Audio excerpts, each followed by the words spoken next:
الحمد للہ رب العالمین والعاقبۃ للمتقین الصلاۃ والسلام علی سید الانبیاء والمرسلین اما بعد۔ سامعین و ناظرین، جیسا کہ آپ حضرات کو معلوم ہے، اللہ کے فضل و کرم اور آقا علیہ السلام کی نگاہ عنایت سے مسئلہ توسل پر ہماری گفتگو کا سلسلہ جاری ہے۔ اللہ کے فضل و کرم سے ہماری اس عنوان پر یہ چوتھی ویڈیو ہے۔ پارٹ 1 کے اندر ہم نے وہابیہ کی جانب سے لگائے جانے والے فتوے اور حدیث رسول صلی اللہ علیہ وآلہ وسلم کی روشنی میں اس کا رد آپ حضرات کی بارگاہ میں پیش کیا تھا، اور جو پارٹ 2 ہے، قرآن پاک کی آیات اور مفسرین کرام رحمہم اللہ علیہم اجمعین کی تفاسیر آپ حضرات کی بارگاہ میں پیش کی، حوالہ جات پیش کیے کہ اللہ کے پاک کلام کے اندر وسیلہ ناجائز حرام نہیں ہے، بلکہ رب نے وسیلے کا خود حکم فرمایا۔ پارٹ 3 کے اندر ہم نے امام الانبیاء تاجدار کائنات علیہ الصلاۃ والسلام کی روایات اور محدثین کی جو آراء ہیں، تشریحات ہیں، وہ آپ حضرات کی بارگاہ میں پیش کیں، جس سے بخوبی واضح ہو گیا کہ توسل حضور سرور کائنات صلی اللہ علیہ وآلہ وسلم کی روایات کی روشنی میں جائز، صحابہ کرام، تابعین اور امام الانبیاء تاجدار کائنات علیہ السلام کا بتایا ہوا طریقہ ہے۔ ہماری جو آج کی ویڈیو ہے، ہم اس ویڈیو کے اندر بزرگان دین، اکابرین امت کے حوالہ جات مسئلہ توسل پر آپ حضرات کی بارگاہ میں پیش کریں گے، جہاں ہم صحابہ کرام رضی اللہ تعالی عنہم اجمعین کا عقیدہ، اکابرین امت کا عقیدہ آپ حضرات کی بارگاہ میں پیش کریں گے، وہیں وہابیہ کی کتب سے، غیر مقلدین حضرات کی کتب سے حوالہ جات بھی آپ حضرات کی بارگاہ میں پیش کریں گے کہ یہ حضرات اللہ کی برگزیدہ ہستیوں کا وسیلہ اپنی کتب کے اندر لکھا ہے اور وسیلہ پیش کرتے ہیں، اس کو جائز درست قرار دیا۔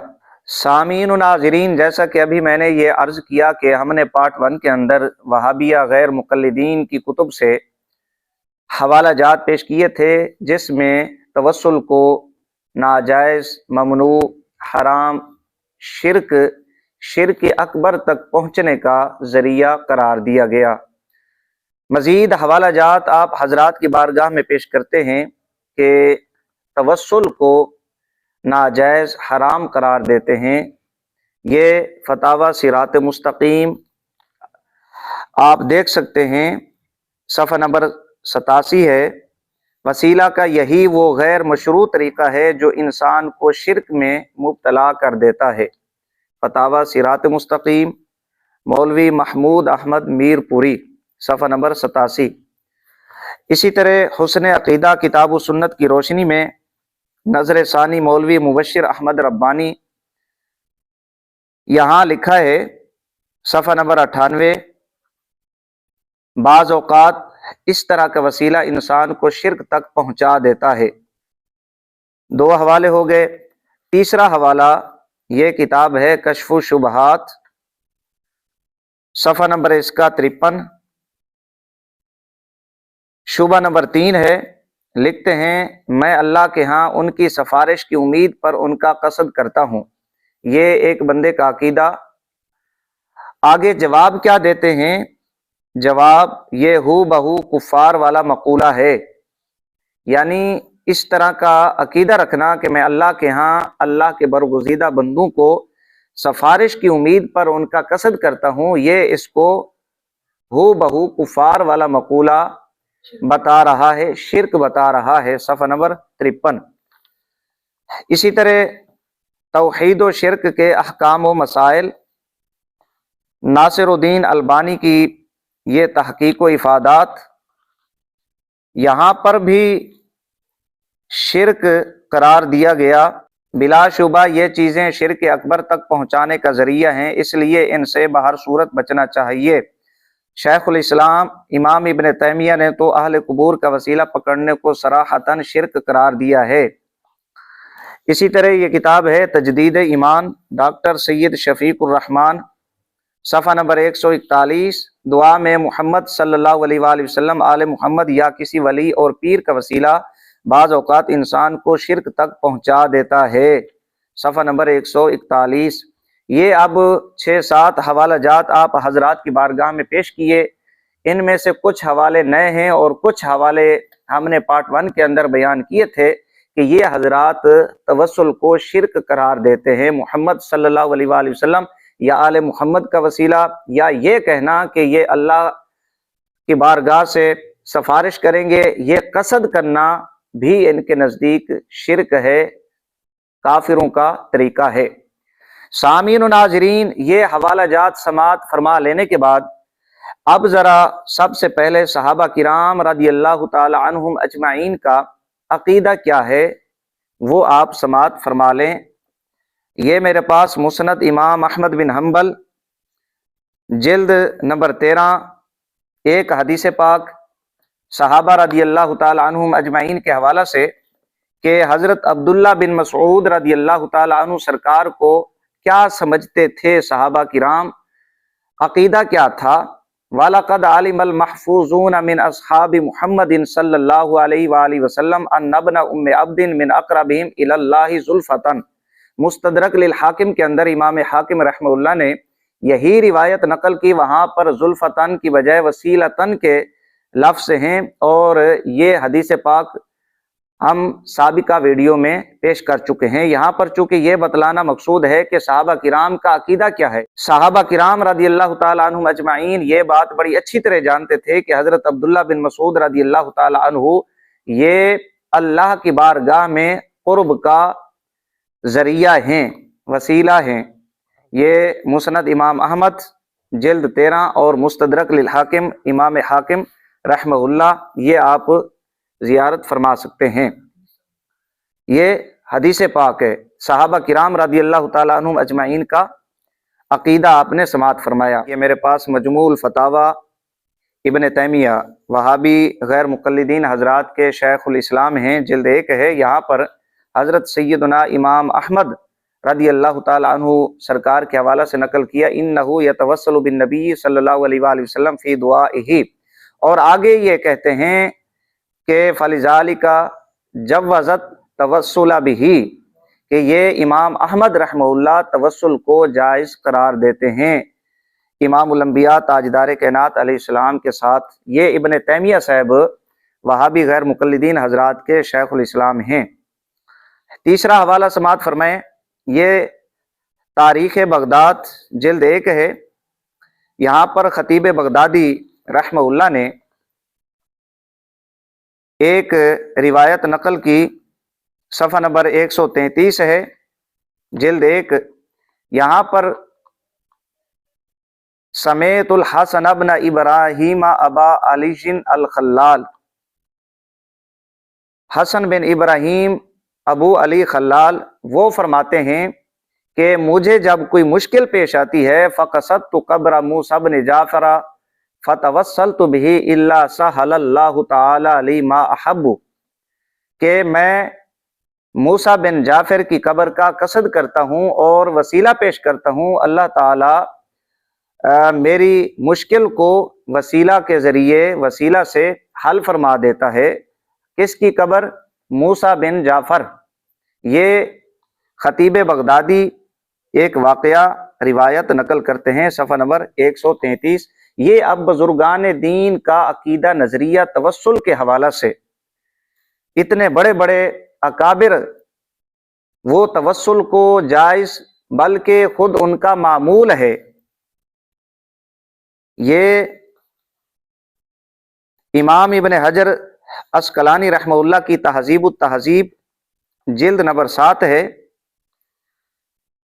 یہاں پر امام ابن حجر عسقلانی رحمہ اللہ ایک واقعہ لکھتے ہیں، وقال الحاکم سمیت ابا علی نیسابوری یقول کنت فی غم شدید فرأیت النبی صلی اللہ علیہ وآلہ وسلم فی المنام کأنہ یقول لی سر الی قبر یحییٰ بن یحییٰ، کہ فرماتے ہیں کہ میں نے سنا علی نیشاپوری رحمہ اللہ سے، وہ کہتے تھے کہ مجھے مشکل آئی، غم کے اندر مبتلا ہوا، میں نے دیکھا رسول اللہ صلی اللہ علیہ وآلہ وسلم خواب میں تشریف لائے، فرمایا کہ یحییٰ بن یحییٰ کی قبر پر جا اور وہاں استغفار کر اور سوال کر، تیری حاجت پوری کر دی جائے گی۔ یہ امام ابن حجر عسقلانی رحمہ اللہ واقعہ نقل کرتے ہیں، صفحہ نمبر 123 جلد نمبر 7۔ اور اس امام ابن حجر عسقلانی رحمہ اللہ کے حوالہ سے زبیر علی زئی صاحب بڑے بڑے القابات لکھتے ہیں کہ یہ خاتمۃ الحفاظ، عمدۃ المحققین، فرید وقت، علامہ فہامہ، یہ القابات زبیر علی زئی صاحب حافظ ابن حجر عسقلانی رحمہ اللہ کو عطا کرتے ہیں۔ اسی طرح سیر اعلام نبلاء کے اندر یہ روایت موجود ہے، حافظ ابو بکر بن مقری رحمہ اللہ فرماتے ہیں کہ میں اور امام طبرانی اور امام ابو شیخ حضور سرور عالم صلی اللہ علیہ وآلہ وسلم کے شہر مدینہ شریف میں حاضر تھے، ہم پر سختی کا وقت تھا، جب عشاء کا وقت ہوا تو میں نبی اکرم صلی اللہ علیہ وآلہ وسلم کی قبر انور پر حاضر ہوا اور نبی علیہ السلام کی بارگاہ میں عرض کی، قلت یا رسول اللہ صلی اللہ علیہ وآلہ وسلم، ہمیں بھوک لگی ہے۔ تو مجھے طبرانی نے کہا بیٹھ جاؤ، یا رزق ملے گا اویل موت، یا موت ملے گی۔ یہ امام ذہبی رحمہ اللہ سیر اعلام نبلاء کے اندر واقعہ ان بزرگوں کا نقل فرما رہے ہیں، کبار محدثین اولیاء، ان کا یہ واقعہ۔ فرماتے ہیں پس میں اور امام ابو شیخ اٹھے تو دروازے پر ایک علوی کھڑا تھا، ہم نے اس کے لیے دروازہ کھولا تو دیکھا اس کے ساتھ 2 غلام ہیں جن کے پاس 2 تھیلے ہیں جن میں بہت ساری اشیاء تھیں۔ تو اس نے فرمایا اے لوگو، تم نے نبی صلی اللہ علیہ وآلہ وسلم کی بارگاہ میں عرض کی تھی، شکایت کی تھی کہ بھوک لگی ہے، تو میں نے رسول اللہ صلی اللہ علیہ وآلہ وسلم کو خواب میں دیکھا، حضور علیہ الصلوۃ والسلام نے مجھے فرمایا اور یہ آقا علیہ الصلوۃ والسلام کے کہنے پر اشیاء تمہارے پاس لے کر آیا ہوں۔ یہ امام ذہبی رحمہ اللہ ان بزرگوں کا واقعہ لکھتے ہیں۔ یہاں سے بھی پتہ چلتا ہے کہ مشکل وقت میں آقا علیہ الصلوۃ والسلام کی بارگاہ میں حاضری پیش کرنا، استغاثہ پیش کرنا، وسیلہ پیش کرنا، یہ اکابرین امت کا طریقہ رہا ہے، یہ ان کا معمول ہے۔ یہ امام ذہبی رحمہ اللہ یہاں پر نقل فرماتے ہیں۔ اس کے بعد یہ کتاب ہے مناقب امام احمد بن حنبل، امام ابن جوزی، یہ انہوں نے امام احمد بن حنبل رضی اللہ تعالیٰ عنہ کے مناقب میں کتاب لکھی ہے۔ ایک واقعہ لکھتے ہیں، بڑا خوبصورت واقعہ ہے اور بڑا لمبا واقعہ ہے۔ یہاں پر امام احمد بن عباس شامی کے حوالہ سے وہ کہتے ہیں خرجت من بغداد ارید الحج، کہ میں بغداد سے نکلا حج کرنے کے ارادہ سے، ایک شخص مجھے ملا اور اس پر عبادت کے آثار تھے۔ فقال علی من این خرجت قلت من بغداد،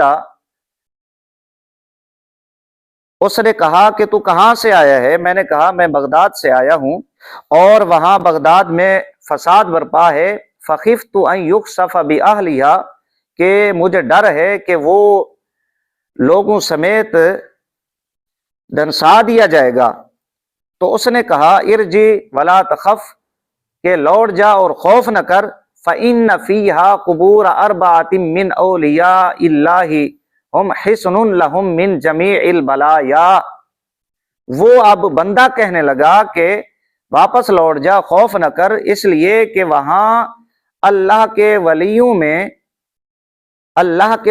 میں سے 4 ولیوں کی قبریں ہیں، اور ان تمام بلاؤں کے لیے ایک مضبوط قلعہ ہیں، وہ مضبوط دیوار ہیں کہ تمام بلائیں وہ وہاں پر نہیں آتی۔ اللہ کے ولیوں کی یہ 4 قبریں مضبوط حصار ہیں، قلعہ ہیں۔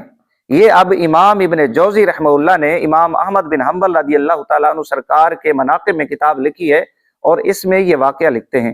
اچھا، وہ قبریں کس کی ہیں یہ بھی آپ سماعت فرما لیں۔ ایک امام احمد بن حنبل رحمہ اللہ کی، دوسری معروف کرخی، اور تیسری قبر بشر بن حارث کی، اور چوتھی قبر جو ہے منصور بن عمار کی۔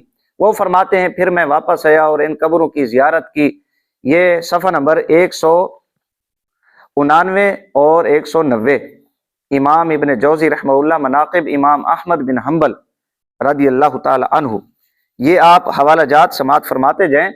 اس حوالے سے پتہ چلا کہ اللہ کے ولیوں کی جو قبریں ہیں یہ بلاؤں کو دور کرنے والی ہوتی ہیں، یہ روکتی ہیں، یہ مضبوط قلعہ ہیں۔ جہاں اللہ کے ولیوں کی قبریں ہوتی ہیں وہاں پر بلائیں نہیں آتی۔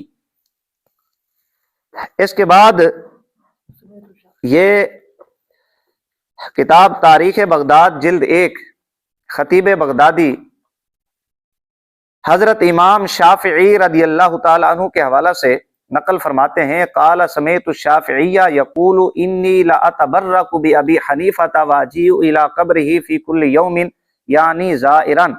حضرت امام شافعی رضی اللہ تعالی عنہ سے میں نے سنا، وہ فرماتے ہیں کہ بے شک میں امام ابو حنیفہ رضی اللہ تعالی عنہ سرکار کی قبر سے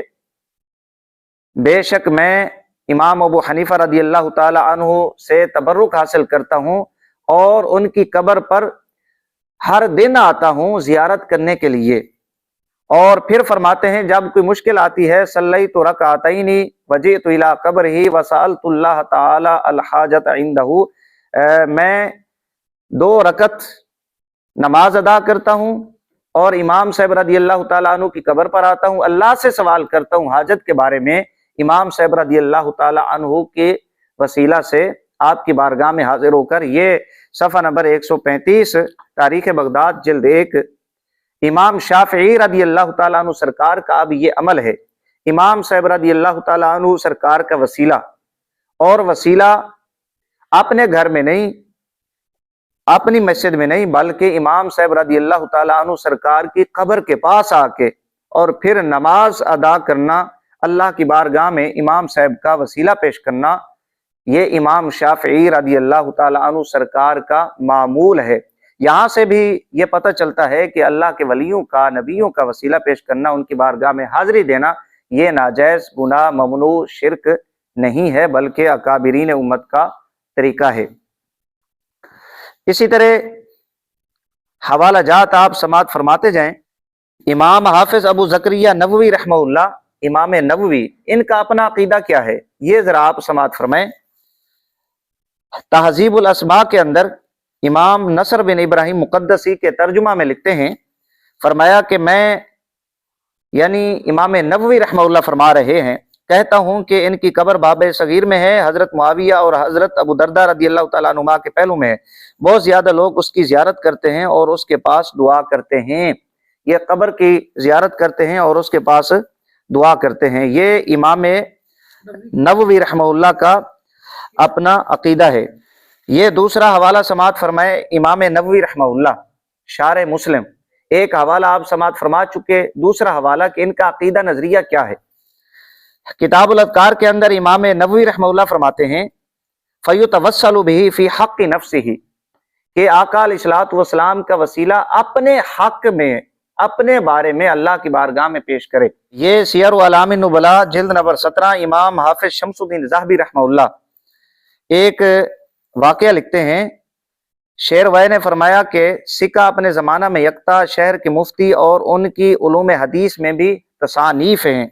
یہ کن کے بارے میں؟ ابو بکر احمد بن علی بن احمد بن محمد، اس بزرگ کے بارے میں، محدث کے بارے میں فرماتے ہیں، بغیر اس کے کہ وہ فقہ میں مشہور تھے اور میں نے ان کی سنن اور معجم الصحابہ دیکھی ہے اور میں نے ان سے بہتر کوئی چیز نہیں دیکھی، اور ان کی قبر کے پاس دعا قبول ہوتی ہے، قبر کے پاس دعا قبول ہوتی ہے۔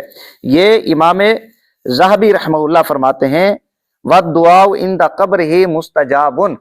امام شمس الدین ذہبی رحمہ اللہ سیر اعلام النبلاء کے اندر اس بزرگ کے بارے میں فرماتے ہیں کہ ان کی قبر کے پاس دعا قبول ہوتی ہے۔ کیوں قبول ہوتی ہے؟ ظاہر ہے وہاں حاضری دینے والے اس بزرگ کا وسیلہ پیش کرتے ہوں گے اللہ کی بارگاہ میں، تو اللہ تعالیٰ اس بزرگ کے وسیلہ سے دعا قبول فرماتا ہے۔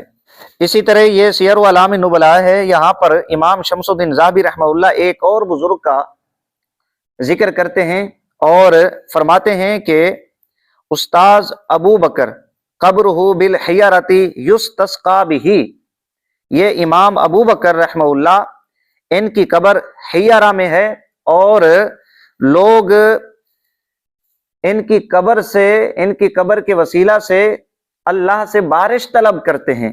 یہ اب امام شمس الدین ذہبی رحمہ اللہ اس بزرگ کے حوالہ سے بیان فرما رہے ہیں۔ یہ امام ذہبی رحمہ اللہ ان بزرگوں کے یہ واقعات لکھنا یہ بتلاتا ہے کہ امام ذہبی رحمہ اللہ کا اپنا عقیدہ نظریہ کیا ہے۔ اتنے بڑے محدث اور پھر جن کا ذکر فرما رہے ہیں وہ بھی بہت بڑے محدثین اکابرین امت۔ اسی طرح امام علوسی بغدادی رحمہ اللہ، ان کے حوالہ سے نواب صدیق حسن بھوپالی صاحب، ان کا حوالہ میں پیش کر چکا ہوں، بڑے بڑے القابات سے نوازتے ہیں۔ جلد نمبر 6 ہے روح المعانی، فرمایا وبعد هذا كله انا لا ارى باسا في التوسل الى الله تعالی بجاہ النبی صلی اللہ علیہ وآلہ وسلم عند اللہ تعالی حیا ومیتا۔ امام علوسی بغدادی رحمہ اللہ فرماتے ہیں کہ ساری گفتگو کے بعد خلاصہ یہ ہے کہ میں توسل میں کوئی حرج نہیں جانتا اللہ کی بارگاہ میں آقا علیہ الصلوۃ والسلام کے ساتھ۔ آقا علیہ السلام کا وسیلہ پیش کرنا اللہ کی بارگاہ میں کوئی حرج نہیں ہے، چاہے آقا علیہ الصلوۃ والسلام کی ظاہری حیات میں ہو یا انتقال ظاہری دنیا سے فرما جانے کے بعد۔ یہ الفاظ ہیں امام علوسی بغدادی رحمہ اللہ کے حیا و میتا، صفحہ نمبر 406، جلد نمبر 6 روح المعانی۔ اسی طرح وفاء الوفا باخبار دار المصطفیٰ، امام سمہودی رحمہ اللہ، جلد اس کی 4 ہے اور صفحہ نمبر 193، ایک پوری فصل امام سمہودی رحمہ اللہ نے یہاں پر لکھی توسل کے بارے میں، آقا علیہ الصلوۃ والسلام سے شفاعت حاصل کرنے کے بارے میں۔ اعلم ان الاستغاثۃ بالنبی صلی اللہ علیہ وآلہ وسلم وبجاہہ وبرکتہ الی ربہ تعالی، یہ پوری فصل ہے۔ یہاں پر انبیاء کرام علیہ السلام، رسول اور سلف صالحین کی سیرت، برکت حاصل کرنا، شفاعت حاصل کرنا، وسیلہ پیش کرنا اللہ کی بارگاہ میں، امام سمہودی رحمہ اللہ اس بارہ میں بیان کرتے ہیں۔ استغاثہ کا لفظ بھی یہاں پر موجود ہے، جلد نمبر 4 وفاء الوفا باخبار دار المصطفیٰ۔ اسی طرح یہ امام غزالی رحمہ اللہ کی احیاء علوم الدین، یہاں پر جلد 1 ہے، توسل کے بارے میں امام غزالی رحمہ اللہ نے واضح طور پہ لکھا ہے۔ وہاں بھی غیر مقلدین حضرات بھی بڑے سیانے ہیں، سمجھدار ہیں، جب یزید کی شان میں کوئی حوالہ پیش کرنا ہو تو امام غزالی رحمہ اللہ کا حوالہ پیش کرتے ہیں۔ یہ بھی مان لیا کریں توسل کے بارے میں دیگر عقائد بھی امام غزالی رحمہ اللہ نے بیان کیے ہیں، یہ جلد 1۔ اور یہ فتاوی حدیثیہ، یہاں پر امام ابن حجر حیتمی انصاری رضی اللہ تعالی عنہ سرکار، یہاں پر بھی توسل کا ذکر ہے اور انہوں نے جائز قرار دیا۔ یہ مجموعہ فتاوی عبدالحی حضرت مولانا عبدالحی فرنگی محلی لکھنوی، علماء اہل حدیث کے یہ ممدوح ہیں، صفحہ نمبر 138 ہے۔ ایک سوال کے جواب میں فرماتے ہیں اور ہو سکتا ہے کہ یہ معنی ہوں جب تم اپنے مقصد برآوری میں عاجز ہو جاؤ تو اصحاب قبور کے وسیلہ سے اللہ تعالیٰ سے مانگو تاکہ ان کی برکت سے تمہاری دعا قبول ہو جائے، صفحہ نمبر 138 فتاوی عبدالحی۔ یہاں پر مولانا عبدالحی صاحب، میں پہلے کہہ چکا ہوں، یہ علماء اہل حدیث کے ممدوح ہیں، انہوں نے بھی اللہ کے ولیوں کی جو قبریں ہیں ان کی برکت سے، ان کے وسیلہ سے اپنی حاجتوں کو پورا کرنے کا ذکر کیا ہے۔ اسی طرح یہ تفسیر عزیزی حضرت شاہ عبدالعزیز صاحب محدث دہلوی رحمہ اللہ یہاں فرماتے ہیں، اور اس غیر کو مظہر اون الہی کا سمجھے سو ایسی استعانت شرع میں جائز اور روا ہے، اور انبیاء اور اولیاء نے بھی اس طرح کی استعانت ساتھ غیر کی ہے، اور حقیقت میں ایسی استعانت بالغیر نہیں بلکہ استعانت خدا کے ساتھ ہے، یعنی ذکر کر کے اللہ کے ولیوں سے، اللہ کے نبیوں سے مدد حاصل کرے مظہر اون الہی سمجھ کر، شاہ عبدالعزیز صاحب دہلوی رحمہ اللہ فرماتے ہیں، یہ حصہ اول فرمایا، یہ حقیقت میں انبیاء اولیاء سے استعانت نہیں ہے بلکہ خدا سے استعانت ہے، یعنی ظاہراً انبیاء اولیاء سے مدد حاصل کرے اور اللہ کی مدد کا مظہر سمجھے، یہ اللہ سے مدد مانگنا ہے۔ اور یہی عقیدہ نظریہ ہمارا ہے جو تفسیر عزیزی کے اندر حضرت مولانا شاہ عبدالعزیز صاحب دہلوی نے یہاں بیان کیا۔ اسی طرح حوالہ اب پیش کرنے لگا ہوں حضرت شیخ عبد القادر جیلانی محبوب سبحانی قطب ربانی رضی اللہ تعالیٰ عنہ سرکار۔ اب یہ ہیں کون؟ پہلے ذرا اس پر حوالہ جات آپ سے بات فرما لیں۔ غیر مقلدین حضرات حضرت شیخ عبد القادر جیلانی رضی اللہ تعالیٰ عنہ سرکار کو کیا سمجھتے ہیں؟ یہ رسالہ ہے، او بڑے پیر صاحب سے پوچھے، یعنی مسائل کی کہانی۔ محبوب سبحانی حضرت سید عبد القادر جیلانی رحمۃ اللہ علیہ کی زبانی۔ حکیم عبد الرحمن خلیق، یہ غیر مقلد مولوی ہیں، ادارہ تبلیغ جمعیت اہل حدیث۔ یہاں لکھتے ہیں، مخدوم جہانی شیخ عبد القادر جیلانی ماہر اسرار شریعت اور واقف رموز طریقت بزرگ گزرے ہیں، جن کا مقام علماء کرام اور صوفیاء عظام کے نزدیک مسلمہ ہے۔ ان کی تصنیف غنیت الطالبین مشہور و معروف کتاب ہے، جس میں اسلامی مسائل کتاب و سنت کی روشنی میں بیان کیے گئے ہیں، جنہیں پڑھ کر ایمان تازہ ہو جاتا ہے۔ صفحہ نمبر 2، یہاں پر شیخ محمد ادریس یہ لکھتے ہیں، اس میں حضرت شیخ عبد القادر جیلانی رضی اللہ تعالیٰ عنہ سرکار کے حوالہ سے انہوں نے کیا بیان کیا۔ اسی طرح ارشادات حضرت شیخ عبد القادر جیلانی محمد صادق سیال کوٹی مشہور غیر مقلد مولوی ہیں، یہ کیا کہتے ہیں؟ حضرت شاہ جیلانی کے متعلق جب یہ بات ثابت ہے کہ وہ بڑے نیک صالح باخدا اور برگزیدہ انسان تھے، انہوں نے اپنی زندگی کتاب و سنت پر عمل کرنے اور دین اسلام کی اشاعت کے لیے وقف کر رکھی تھی، تو ہمیں بھی چاہیے کہ ان کی مانند عمل کریں۔ یہ اب حکیم صادق سیال کوٹی صاحب ہیں، وہ شیخ عبد القادر جیلانی رضی اللہ تعالیٰ عنہ کی جو ہے وہ تعریف کر رہے ہیں، اور ساری زندگی حضرت عبد القادر جیلانی رضی اللہ تعالیٰ عنہ کی کتاب و سنت پر عمل کرنے، دین اسلام کی اشاعت میں گزری ہے، اور نصیحت کر رہے ہیں کہ ہمیں بھی چاہیے کہ ان کی مانند عمل کریں۔ اب ان کا اپنا عقیدہ نظریہ کیا ہے؟ یہ شیخ عبد القادر جیلانی اور موجودہ مسلمان حافظ مبشر حسین لاہوری مشہور غیر مقلد وہابی مولوی ہے، یہ حضرت شیخ عبد القادر جیلانی رضی اللہ تعالیٰ عنہ کا عقیدہ کیا بیان کرتا ہے؟ صفحہ نمبر 46، یا اللہ، میں تیرے نبی علیہ السلام کے وسیلے سے جو نبی رحمت تھے تیری طرف رجوع کرتا ہوں۔ ایک غیر مقلد وہابی مولوی حضرت شیخ عبد القادر جیلانی رضی اللہ تعالیٰ عنہ سرکار کا عقیدہ توسل کے حوالہ سے بیان کر رہا ہے کہ نبی علیہ السلام نبی رحمت کا وسیلہ آپ نے پیش کیا، اور وہ ہیں کون؟ میں پہلے حوالہ جات پیش کر چکا ہوں کہ وہابی غیر مقلدین حضرات کے نزدیک بھی اللہ کے بہت بڑے بزرگ ہیں۔ اسی طرح یہ کتاب ابراہیم میر سیال کوٹی سراج منیرہ بڑی مشہور کتاب ہے، یہاں پر صفحہ 45 ہے، یہ لکھتے ہیں، اور اہل صلاحیت کے قدم کی برکت سے بیماریوں اور آفتوں کا دور ہونا اور بارشوں کا بوقت ضرورت برسنا اور رزق و مال میں افزائش احادیث صحیحہ مرفوعہ اور آثار صحابہ اور دیگر بزرگان دین کے واقعات سے ثابت ہے، اور یہ متواترات کی جنس سے ہے، اس سے انکار کی گنجائش نہیں۔ صفحہ نمبر 45، محمد ابراہیم میر سیال کوٹی مشہور وہابی غیر مقلد مولوی۔ یہ اب غیر مقلد مولویوں کے آپ حوالہ جات سماعت فرما رہے ہیں۔ اسی طرح یہ بہت بڑا حوالہ تقویت الایمان مع تذکیر الاخوان مولوی شاہ اسماعیل دہلوی، صفحہ نمبر 54، یہاں پر وسیلہ کے حوالہ سے شاہ اسماعیل دہلوی صاحب کہتے ہیں، ہاں اگر یوں کہے کہ یا اللہ کچھ دے شیخ عبد القادر کے واسطے تو بجا ہے۔ اسماعیل دہلوی صاحب حضرت شیخ عبد القادر جیلانی رضی اللہ تعالیٰ عنہ کے حوالہ سے کہتے ہیں کہ یا اللہ کچھ دے شیخ عبد القادر کے واسطے تو بجا ہے۔ صفحہ نمبر 54، تقویت الایمان۔ اب اسماعیل دہلوی صاحب کون ہیں؟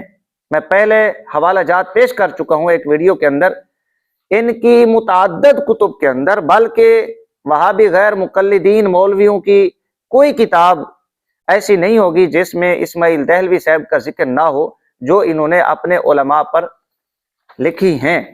متعدد حوالہ جات آپ سماعت فرما چکے ہیں۔ اسی طرح حوالہ جات آپ سماعت فرماتے جائیں۔ یہ کتاب ہے معیار الحق، ان کے شیخ الکل سید نذیر حسین دہلوی صاحب امام الانبیاء تاجدار کائنات علیہ السلام کے حوالہ سے لکھتے ہیں بجاہ سید الثقلین، سید الثقلین، بجاہ سید الثقلین، یہ لفظ یہاں پر موجود ہیں 419 صفحہ نمبر معیار الحق، مولوی نذیر حسین دہلوی، مکتبہ نظیریہ قصور سے یہ کتاب چھپی ہے۔ اور اسی طرح حوالہ جات آپ سماعت فرماتے جائیں۔ یہ کتاب ہے الداء والدواء، نواب صدیق حسن بھوپالی، یہ تعویذات کی کتاب ہے نواب صدیق حسن بھوپالی غیر مقلد کی۔ اور اس کے خاص الخاص بندوں کا ذکر سامنے رب کے کریں جن کے مقبول و مقرب ہونے میں کچھ شک و شبہ نہیں۔ یہ نواب صدیق حسن بھوپالی صاحب کی کتاب التعویذات حوالہ آپ نے سماعت فرمایا کہ اللہ کے مقرب فرشتے، انبیاء کرام علیہ السلام اور اللہ کے جو مقرب بندے ہیں ان کا ذکر رب کے سامنے کریں، ان کے وسیلہ سے دعا کریں۔ یہ نواب صدیق حسن بھوپالی صاحب یہاں بیان کر رہے ہیں۔ صفحہ نمبر اس کتاب کا 42۔ اسی طرح یہ کتاب ہے جائز اور ناجائز تبرک، یہاں فصل اول ہے نبی صلی اللہ علیہ وآلہ وسلم کی ذات اقدس اور آپ کے آثار سے تبرک کا حصول۔ اس بات میں قطعاً کوئی شک و شبہ نہیں کہ رسول کی ذات بڑی بابرکت ہے، رب تعالیٰ نے ان میں ایسی برکت رکھی ہے جو ان ہی کے ساتھ خاص ہے، اور صحابہ کرام اس بات کو بخوبی جانتے تھے۔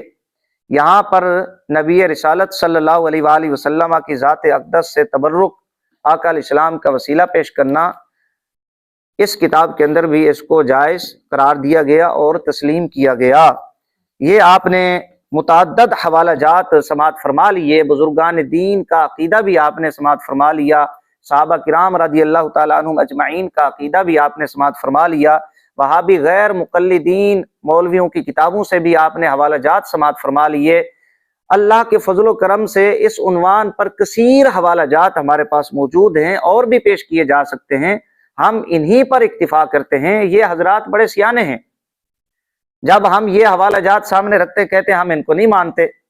بھئی ان کو ماننا نہ ماننا مسئلہ نہیں ہے، جو انہوں نے اپنی کتابوں کے اندر یہ واقعات لکھے ہیں، جائز قرار دیا، ان پر حکم شرع کیا ہے؟ ہم اگر یہ کام کریں تو شرک کا فتویٰ لگ جاتا ہے، ناجائز حرام کے مرتکب ہمیں قرار دے دیا جاتا ہے، بدعتی کہا جاتا ہے، مشرک بنا دیا جاتا ہے۔ جب ان کا اپنا کوئی بڑا کرے یا کوئی بڑا بزرگ لکھ دے تو کہتے ہیں ہم ان کو نہیں مانتے، اس بات کو نہیں مانتے۔ یہ مسئلہ نہیں ہے، اصل بات یہ ہے کہ ان پر حکم شرع آپ واضح کریں۔ بھئی کیا حکم لگتا ہے کہ اتنے واضح حوالہ جات واقعات ہیں کہ قبروں کا وسیلہ پیش کیا، وہاں پر دعائیں کی اور ان کی پھر مدد بھی کی گئی، حاجت بھی پوری کی گئی ان کی۔ اب اس طرح کے واقعات لکھنا اور پھر ان کی تردید نہ کرنا، یہ ثابت کرتا ہے کہ ان بزرگان دین کا یہ عقیدہ اور نظریہ ہے کہ اللہ کے پیاروں کا وسیلہ اللہ کی بارگاہ میں پیش کرنا درست اور اکابرین صحابہ کرام آقا علیہ الصلوۃ والسلام کی سنت ہے۔ لہٰذا یہ فتوے لگانا، اس کو ناجائز، حرام، شرک قرار دینا، یہ ان کی جہالت، حماقت ہے۔